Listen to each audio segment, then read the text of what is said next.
Hello बेटा, कैसे हो आप सभी। बेटा आज मैं आपको वर्ग एवं वर्गमूल के बारे में जानकारी दूंगी। वर्ग क्या होता है? वर्ग किसी भी संख्या को उसी संख्या से गुना करना। किसी भी संख्या को उसी संख्या से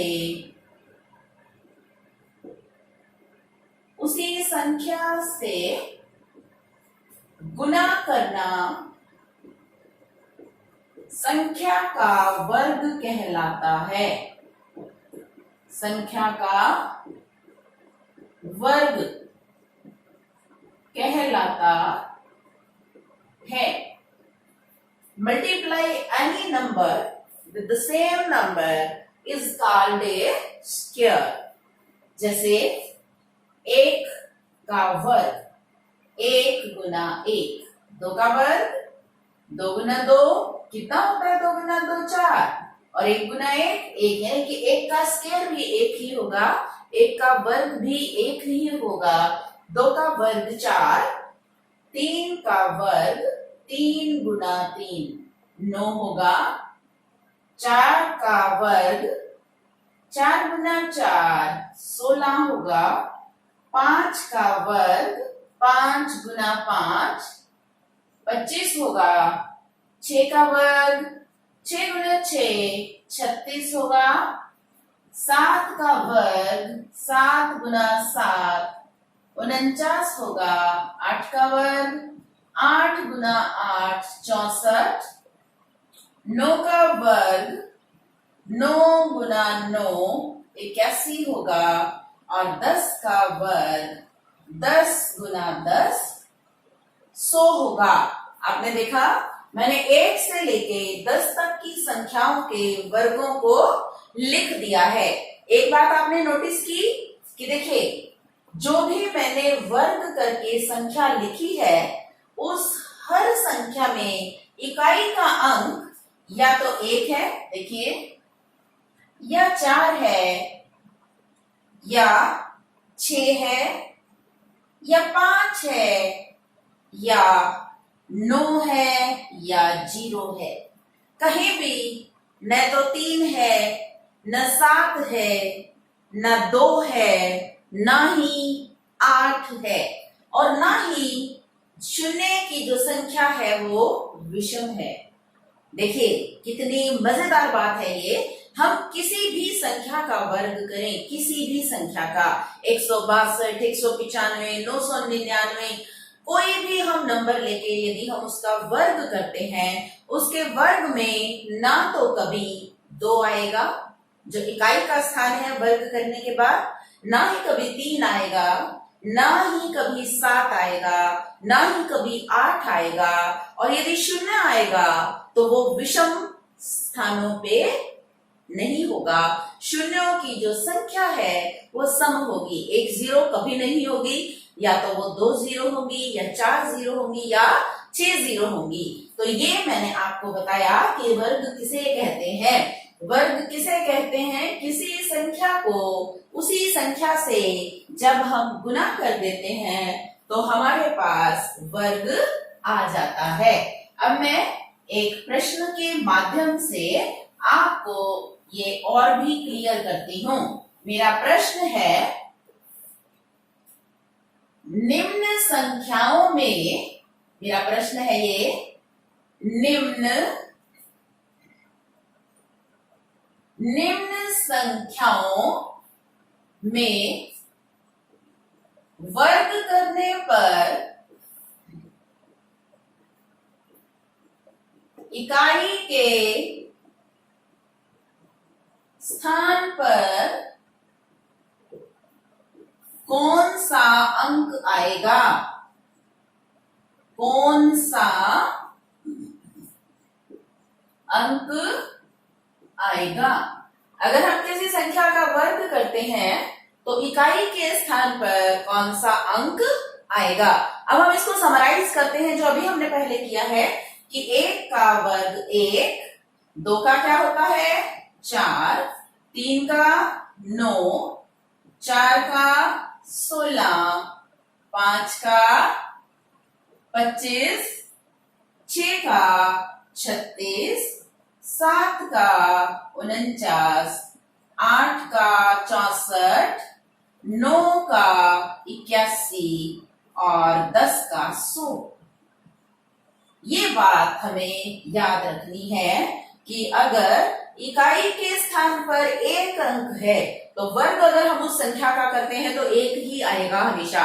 अगर इकाई के स्थान पर 2 अंक है तो यदि हम उस संख्या का वर्ग करते हैं तो वर्ग में जो संख्या बनेगी उसके इकाई के स्थान पर 4 आएगा। और यदि 3 है तो वर्ग करने के बाद इकाई के स्थान पर हमेशा 9 आएगा। यदि इकाई के स्थान पर 4 है तो जैसे ही हम उस संख्या का वर्ग करेंगे तो इकाई के स्थान पर 6 आएगा। और यदि इकाई के स्थान पर 5 है तो हमेशा वर्ग करने के बाद भी इकाई के स्थान पर 5 ही रहेगा। इसी तरह यदि इकाई के स्थान पर 6 है तो वर्ग करने के बाद 6 ही आएगा। अगर 7 है तो 9 आएगा और अगर 8 है तो 4 आएगा, 9 है तो 1 आएगा और 10 है तो 2 शून्य होंगे। कहीं भी न तो 2 आएगा, न 3 आएगा, न ही 7 आएगा, न ही 8 आएगा और न ही विषम संख्याओं में शून्य आएंगे। अब मेरा प्रश्न क्या है, निम्न संख्याओं में वर्ग करने पर इकाई के स्थान पर कौन सा अंक आएगा? तो देखिए मेरी पहली संख्या है 81, मेरी दूसरी संख्या है 1234 और तीसरी संख्या है मेरी 272 और चौथी संख्या है मेरी 12,796 और मेरी पांचवी संख्या है 55,555।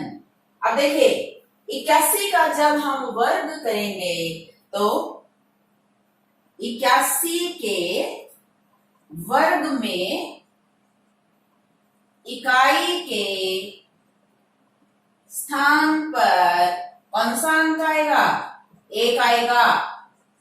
1 आएगा ना, क्योंकि 1 का वर्ग भी 1 होता है। तो 81 का जब हम वर्ग करेंगे, 81 गुना 81 हम करके देखेंगे तो जो इकाई का अंक है वो 1 आएगा। इसके बाद है 1234, इकाई के स्थान पर 4 है, इकाई के स्थान पर 4 है, इसलिए जब हम इस संख्या का वर्ग करेंगे तो इकाई के स्थान पर 6 आएगा, क्योंकि 4 का वर्ग 16 होता है। इसी तरह 272 में इकाई का अंक 2 है, तो जब हम इसका वर्ग करेंगे तो इकाई के स्थान पर 4 आएगा। इसके बाद इकाई के स्थान पर 6 है और 6 का वर्ग हमें पता है 36 होता है, तो इसके भी इकाई के स्थान पर 6 आएगा और इसका 5 है तो इकाई के स्थान पर 5 आएगा। तो ये मैंने आपको बताया कि जब हम संख्याओं का वर्ग करते हैं तो बिना वर्ग किए हम ये कैसे जाएगा। तो हमने जैसे किया था 81, अगर हम 81 का वर्ग करते हैं तो 81 के वर्ग में इकाई के स्थान पर 1 आएगा। ठीक है, क्योंकि मैंने आपको बताया था कि 1 का वर्ग 1 होता है। ठीक है, इसी तरह मेरा जो दूसरा था वो भी था 1234।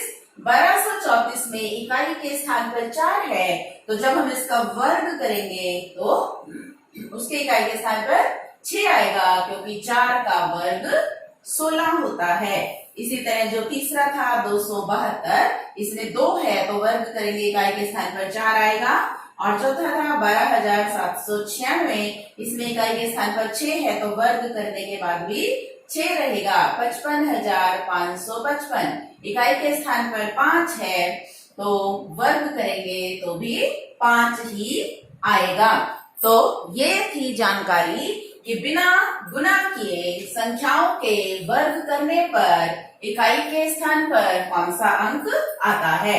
अब हम ये मालूम करेंगे कि दी हुई संख्या पूर्ण वर्ग है या नहीं। दी हुई संख्या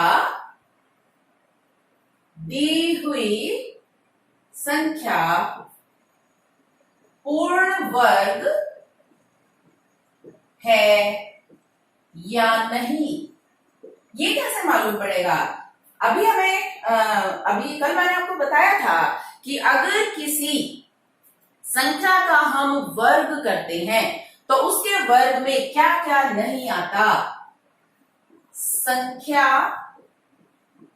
का वर्ग करने पर, संख्या का वर्ग करने पर कभी भी इकाई के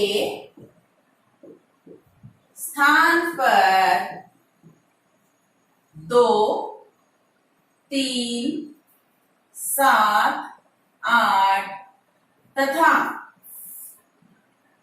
0 की विषम संख्या,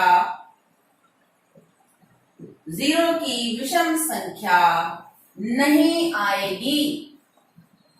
तो ठीक है, फिर हमें ये पता लग ही गया कि जिन स्थानों, जिन संख्याओं का वर्ग करने पर इकाई के स्थान पर कभी भी 2, 3, 7, 8 या 0 विषम संख्या में नहीं आएगी। अब हमें जो जो संख्याएं दी हुई है, अगर उनमें इकाई के स्थान पर ये 2, 3, 7, 8 या विषम संख्या है 0 की, तो वो संख्याएं पूर्ण वर्ग नहीं है। उनको छोड़ के शेष सभी पूर्ण वर्ग हो जाएंगी। जैसे मैं पहली संख्या लेती हूँ, 12,127 इकाई के स्थान पर क्या है 7, तो क्या लिखेंगे हम इसको, पूर्ण वर्ग नहीं। दूसरी जो संख्या है मेरे पास 24,553 इकाई के स्थान पर क्या है 3 है, ये भी पूर्ण वर्ग नहीं है। तीसरी संख्या है मेरी, देखो इकाई के स्थान पर क्या है 0 है, एक ही है 0। अगर ये 2 0 होती तो ये पूर्ण वर्ग हो सकती थी, लेकिन यहाँ पे 0 क्या है, एक ही है, तो क्या लिखेंगे, पूर्ण वर्ग नहीं। इसके बाद अगली है मेरे पास 64,000, कितनी शून्य है 64,000 में 3, तो ये भी पूर्ण वर्ग नहीं है।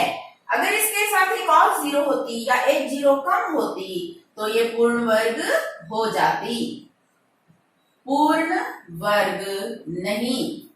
अब मैं लिखती हूं 900, 900 में कितनी 0 है 2, तो ये पूर्ण वर्ग है।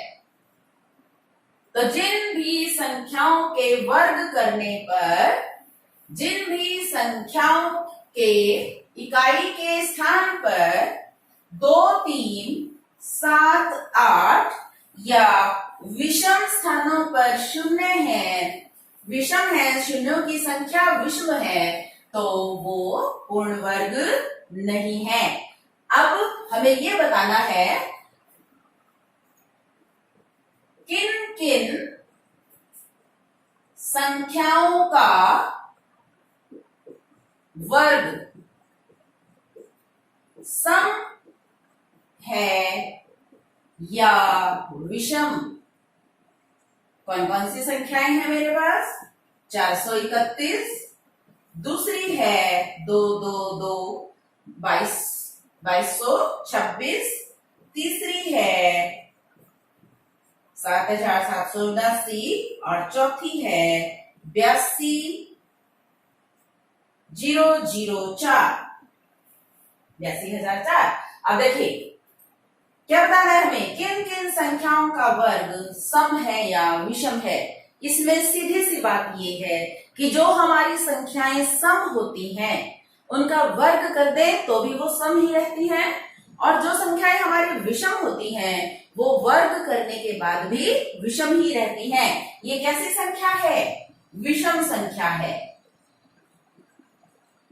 तो इसका हम वर्ग करेंगे, ऐसे करेंगे ना, वर्ग करेंगे, वो भी क्या आएगा, विषम ही आएगा। एक का वर्ग आपको मालूम है कि होता है, ये क्या है, सम संख्या। सम संख्या का वर्ग करेंगे तो हमेशा सम ही आएगा, और ये फिर से विषम, विषम संख्या का वर्ग हमेशा विषम होगा। इसके बाद इसका वर्ग, इसका वर्ग, ये कैसी संख्या है, सम संख्या, इसका वर्ग हमेशा सम संख्या ही होगा। तो कभी भी ये जानना, यदि हम चाहते हैं कि इस संख्या का वर्ग सम होगा या विषम होगा, तो हम उस संख्या को देखेंगे कि वो संख्या सम है या विषम है। अगर वो संख्या सम या विषम है, उसी के अनुसार उसका वर्ग भी सम या विषम होगा। जिन संख्याओं के पीछे 2, 3, 7, 8 या शून्य के संख्या विषम है, वो संख्याएं कभी भी पूर्ण वर्ग नहीं हो सकती। अब कहने का तात्पर्य ये है कि जब हम किसी भी संख्या का वर्ग करते हैं तो इकाई के स्थान पर न तो कभी 2 मिलेगा, ना ही कभी 3 मिलेगा, ना ही कभी 7 मिलेगा और ना ही कभी 8 मिलेगा। ना ही ऐसा होगा इकाई के स्थान पर एक शून्य हो। अगर वो 2 शून्य है इकट्ठे तो वो पूर्ण वर्ग है और तभी वर्ग भी संभव है। तो बेटा ये थी वर्ग कैसे पहचानते हैं, सम या विषम, किन किन संख्याओं के वर्ग में इकाई के स्थान पर कौन सा अंक आएगा, ये जानकारी हमने ली। कल आपके लिए और जानकारी लेके आऊंगी। तब तक के लिए take care, have a nice day.